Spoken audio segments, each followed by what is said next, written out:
ثم بدلنا مکان السیئۃ الحسنہ، پھر ہم نے، جب وہ اڑے رہے اس کے باوجود، پھر ہم نے اس برائی کی جگہ پر بھی بھلائی بدل دی.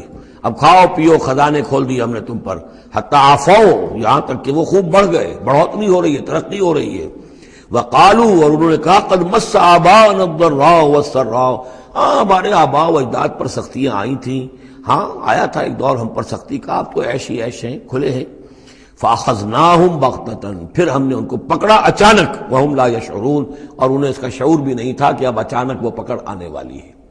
یہ ہے وہ کہ ہر رسول کے ساتھ اللہ تعالیٰ کی یہ ایک سنت رہی ہے. اور یہی بات کہی گئی تھی سورہ سجدہ کے اندر، وہ مکی صورتیں شروع کی ہیں. وَلَنُذِيقَنَّهُم مِّنَ الْعَذَابِ الْأَدْنَىٰ دُونَ الْعَذَابِ الْأَكْبَرِ، ہم انہیں مزے چکھائیں گے چھوٹے چھوٹے عذاب کے، بڑے عذاب سے پہلے. بڑا عذاب عذاب استیصال، جس کے بعد کہ کسی قوم کو نسیہ منسیہ کر دیا جائے، ختم کر دیا جائے. کَأَن لَّمْ يَغْنَوْا فِيهَا، ایسے ہو گئے جیسے کہ تھے ہی نہیں.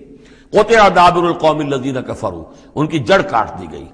لا یرا الا مساکنہم، اب ان کے مسکن نظر آ رہے ہیں، محل نظر آ رہے ہیں، ان میں بسنے والا کوئی باقی نہیں رہا. یہ جو تعبیرات ہوتی ہیں یہ ہے عذاب الاکبر. لیکن اس عذاب الاکبر سے پہلے یہ گویا کہ تنبیہات آتی ہیں جگانے کے لیے، ہوش میں لانے کے لیے، جس کو کہا گیا ہے وَلَنُذِيقَنَّهُم مِّنَ الْعَذَابِ الْأَدْنَىٰ دُونَ الْعَذَابِ الْأَكْبَرِ لَعَلَّهُمْ يَرْجِعُونَ، شاید کہ یہ لوٹ جائیں.